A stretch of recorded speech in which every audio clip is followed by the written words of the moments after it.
Welcome to the Phygital Dish, where we serve up fresh insights on how technology is bridging the gap between physical and digital, creating seamless and personalized interactions for businesses and consumers alike. Let's dig in.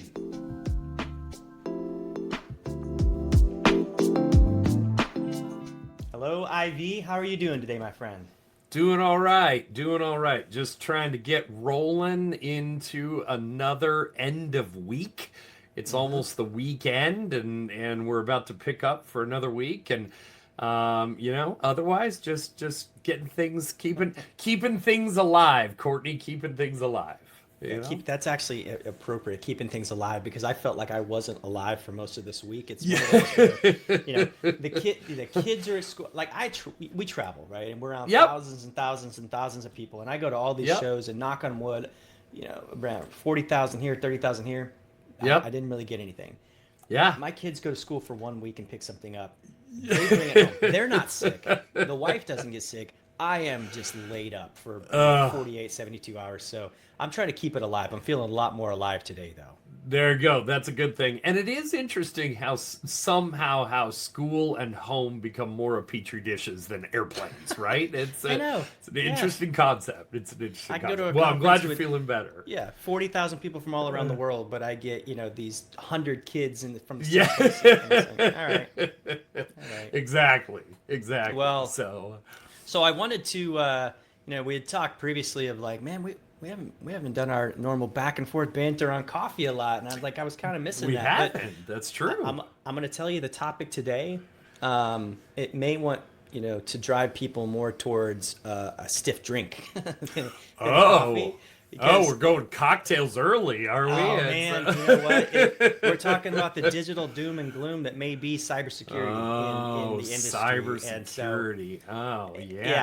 Yeah. I mean, because, my background is in cybersecurity, and I've been doing this for a long time. Sure. But I've always found it, two things. You got to talk about it. You got to admit that you have a problem, right? And then you got to set a plan to do something about it. But absolutely. It doesn't have to be, we don't have to focus on all the negatives. I'm going to set a tone. Like, we're going to set the tone of kind of what's at risk, what's at stake, what's the state of the industry. But, we also have to look at the other side of it of, what can be done to prevent these threats that are out there. And like, just think about it.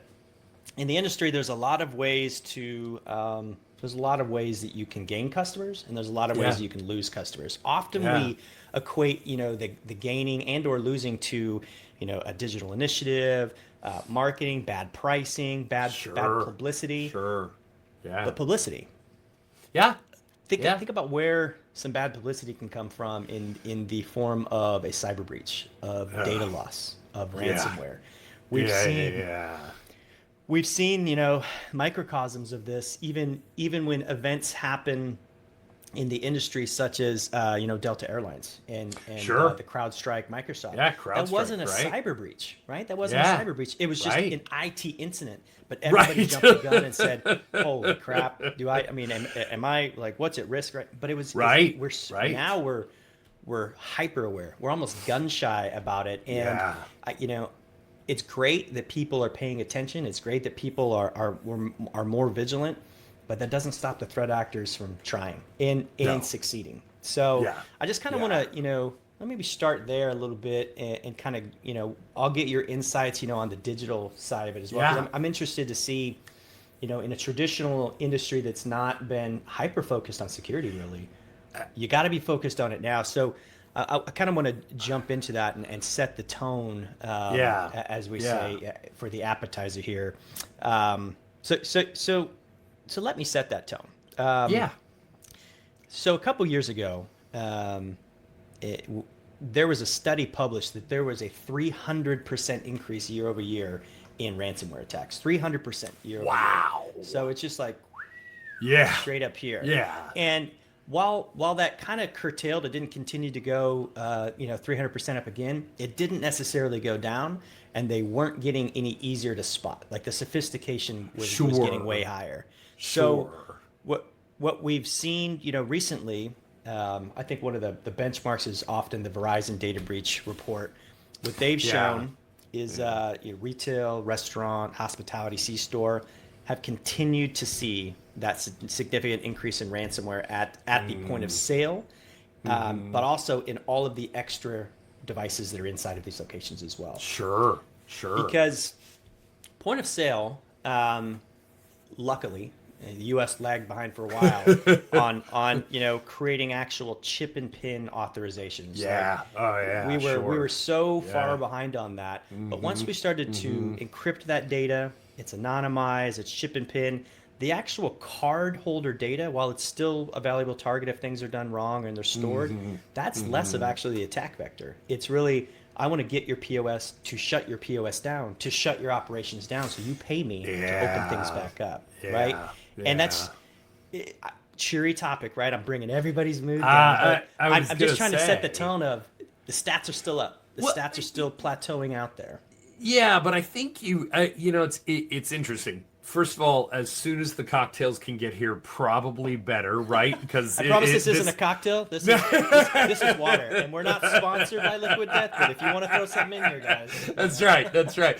No, you're right though. It's not a cheery topic, but if you think about it, and joking yet not joking, if you think about it from a menu perspective, right? From an appetizer main course perspective, and you start to dive into POS.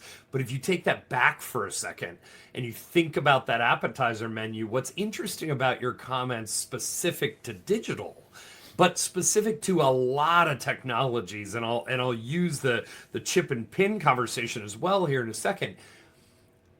Digital assumed cyber. And what I mean by that, for years, digital signage specifically said, hey, here's how we work, and cyber is next to us or with us. Yeah. Now the conversation has really changed, and actually, I just heard the Invitus Consulting Group out of Munich, Germany, speak on this, and they talked about the fact that now cybersecurity is a consideration of a rollout. And so it's no longer, hey, are you secure? We're going to put digital signage here. Right. It is now a conversation of what is the security profile that is associated with the digital signage environment. And back in the day, I mean, everybody worried about media players and everybody worried about, transfer of data across the line. But now they're getting into SOC 2 and they're getting into more encryption requirements at rest. And so there are things coming to pass there. But I think you actually hit on something else that's really important. You talked about the U.S. being kind of behind the curve there with chip and pin and whatnot. And I would agree with that very much. Here's the problem. And I when I think about it from the digital experience perspective, chip and pin was seen as a bad consumer experience. It was slow, quote unquote. Yeah. It took longer to verify it. And I think, right? I don't think they did it consciously, but I think there was an undertow of, ooh, we don't want to do that because we don't want somebody standing in line longer and then complaining about how long it takes. And then now the idea of the security behind that has become part of the value proposition of the consumer journey, makes it much easier to implement, right? Yeah. Because the consumer goes, yeah, but I want that.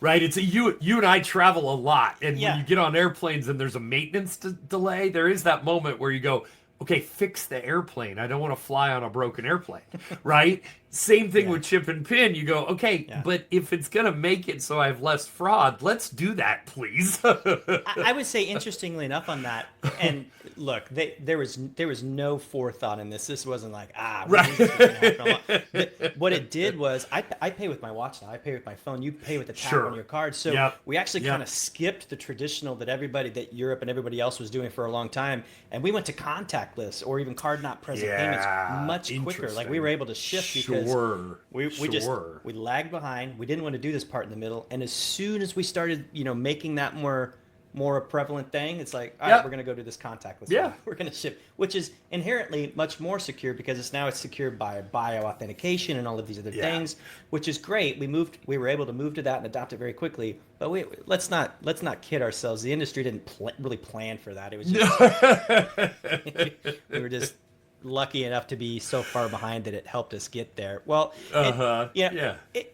talking about that, payment. There's a lot of payments going out from these breaches as well. So, the IBM publishes their cost of a data breach report every year, and this year or last year, the data breach, the average cost was $4.45 million. That was global average, right? There's different averages across different industries, but just take that in consideration. The average cost of a major data breach is $4.45 million. And now a data breach is confirmed data loss, confirmed exposure, all this stuff. Sure. And that number's pretty high. The number of incidents, meaning it may have not caused data loss or anything else, is staggeringly high. I mean, it's almost a 10 to 1. So, I often said in the cyber industry, the threat actors, they only got to be right once. We got to be right every single time, or that 4.45 million happens.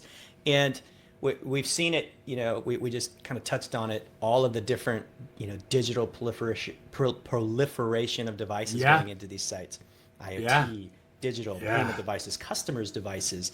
We've created this, I've likened it to, we used to have a house with maybe a front door, back door, one window, but now it truly is the hotel, which is a target. You've got tons of doors, tons of windows, tons of avenues coming in. And, attackers know that as well. It's just, we've created this monster for ourselves as an industry, but, there are ways to prevent that, which we'll touch on in a moment. But it's just, every time I look at those numbers, when I look at, that's the, cost of a data breach of the monetary there. And then we talk about there's fines and regulations and legal fees and brand new reputation, which we'll touch on in a moment. It's just staggering to me how much money is out there. And, some of these organizations, because the amount that cyber groups have brought in is in the trillions. So the money that's brought in from these attacks is higher than the GDP of some countries. It just it is a business. It's staggering to me the money that's involved in all of this. Yeah, and so I'm interested. It's you talk about the money that's involved. You talk about the transactional data. You talked a little bit about the value of the PIN data versus maybe the 16-digit credit card number, right? Has the profile of the customer data changed? And if you think about GDPR and you think about what we might used to have called PII or PPI, or where does PCI fit in that? Has the profile of that data changed, or it's just the way it's being handled? I think the profile of the data has changed because, again, as we've encrypted the data, it's, P2PE, point-to-point, end-to-end encrypted in a lot of these things. The moment you swipe that card, it's hardware encrypted, or it's supposed to be, because if it's not, you either got a skimmer on there or you've not updated your systems. You're not compliant anyway. But it's supposed to be end-to-end encrypted. So the actual swipe data and a lot of that stuff, or the storage, the PAN data, the full card, all of that is not supposed to be stored anywhere in that system, right? It's supposed to be end-to-end encrypted. So, but that doesn't mean that it can't be got from somewhere. It doesn't mean that people that haven't updated their systems or have vulnerabilities can't still be susceptible to that. But I think a lot of what it is right now is, the ransomware is huge, and destructware as well. So the differences between that is, I could steal your data and I could get it for your set of customers in that location, or I can lock down your entire POS system or lock down your entire customer reservation system, not allow you to take orders, do anything else. That's all your customers across the board. I don't have any of their data, but you're also not getting any of their revenue. And so now what we've done is created a much larger scope. So if you create the ransomware campaigns, which are, let me step back. People often think that a ransomware campaign is the first thing that happens. It's actually the last thing that happens, because they've already been in your system. They've done some scouting. Sometimes they've been there for upwards of a year or more. And so that ransomware campaign is when they know that they're going to get found out, then they launch it. Because that's the boom, I need my money. I've been in here for a while. I'm going to get caught. So that ransomware campaign is really where I'm just keeping you out of your systems. I'm not allowing you to access them. You're not going to process credit cards because you can't even get into your POS. So I don't need that data. You're going to pay me because you need to take customers. And so we've seen that become a thing, but then we've also seen the destructware is either you pay me and I just blow it all away anyway. I'm not going to give you it back, or they were just in there to blow it up in the first place, just to prove a point. So just to cause problems. Look, it's always financially driven. We've seen and heard the tale of the altruistic, cyber criminals that are out there. I'll only rob from the rich. I won't steal from the poor. I won't attack hospitals. Like, okay. There's not a whole lot. It's about money. It's a giant pie, and they're getting a very, very big piece. So while the customer profile has changed a little bit, or the data profile has changed, how they get it, the why they're doing it has stayed the same. It's money. They want to get rich. Yeah. That's interesting. Well, and you talked about something, I think, and it's part of the reason I asked that question, because I think I've seen the data profile change on my side from a digital perspective, and you talked about it's hardware encrypted. It's not supposed to be available right there. This is the conversation that's now being had around video analytics and sensor analytics. Yeah. More specifically around video, right? GDPR comes into Privacy, play. yeah. And then now there are state considerations in the United States saying, hey, we want different regulations than this. That being said, in those video analytics solutions, there is no actual record of me. There's no physical face if you look at the data, right? However, but there is a camera, and people go, well, you have a camera. Well, what are you doing with that? What's happening to that data? And then that data is going somewhere else. And I think as you use your cell phone more and more to have these transactions, that's the other complication with these complex brand transactions. You and I have talked about the always-on connectivity, which is awesome. But in that always-on scenario where a brand needs that and the consumer wants it, what also is that brand expecting to get, and what are they doing with that data? Well, and the consumers have to expect that they're giving up a little bit there as well. Absolutely. You can't have your cake and eat it too if you're not No. giving up a little bit, right? So That's exactly you're going to get your cookies, you're going to download them, and it's going to happen. So it's interesting. Again, you bring that up because it's that GDPR came first, right? And I think that one of the biggest things that brought in that we've still not truly adopted, I think we're up to 30 plus state standards right now that have ratified or yet to be ratified, or CCPA is kind of the poster child right now. But GDPR brought on something called the right to be forgotten. And so that was the big thing. It wasn't just data transparency. It's what are you collecting about me? What are you storing? How long do you store it? It was, when I request to have my data deleted, you wipe it, you blow it away, you give me basically, you state and stand behind that it's gone. And if it shows up anywhere else, you're on the hook. Yeah. Our regulations are not that stringent. Some of them have the right to show you where it is. Some of them have the right to request, but you may not get it wiped away, and they don't guarantee that it's not going to end up anywhere else. CCPA has a pseudo right to be forgotten, but it even then doesn't go as far. So I'm not, U.S. is big. I'm not saying that, the federal government has to step in and set a full standard, but there are, have been guidelines set up around that. I think, some of the other states need to follow, in the how things are built. There's the secure by design methodologies come out. NIST is releasing stuff every day. Cybersecurity reporting acts have changed to where you used to have weeks to report if you had a breach. Now it's 72 hours if it's a substantial breach. So GDPR had, again, forced us to move a certain direction towards data privacy and regulation. We're still not there yet, but we're making good strides to at least try to protect data, but then also have customers have more transparency around how their data is used. And if you don't want to use it anymore, get rid of it. Yeah. And all joking aside, because we do joke about acronyms, and yet in cybersecurity, knowing what those systems are, knowing what they mean, is really key, right? The NIST environments, the GDPR environments, really understanding some of those key things. And you and I actually have talked about that idea of the right to be forgotten, and it is very key, not only to benefit the consumer, but in reality, it reduces the complexity for the brand or otherwise. And I think really that's a real key piece of that puzzle. So, all right, so we've gotten through a little teaser here and some main course. We've talked about some of this, but kind of to wrap this all together from a closing perspective, a little dessert. What are the best practices? What are things that people can do or should do kind of out of the gate to be, in a good place, at least to start? They may not, they have to be refined over time, but what are those good best practices that kind of stand up in the process? Yeah. So let me start by saying we kind of glossed over one of the most important regulations in the retail industry, and that's PCI. Right? So, we did. So PCI DSS 4.0 just came out.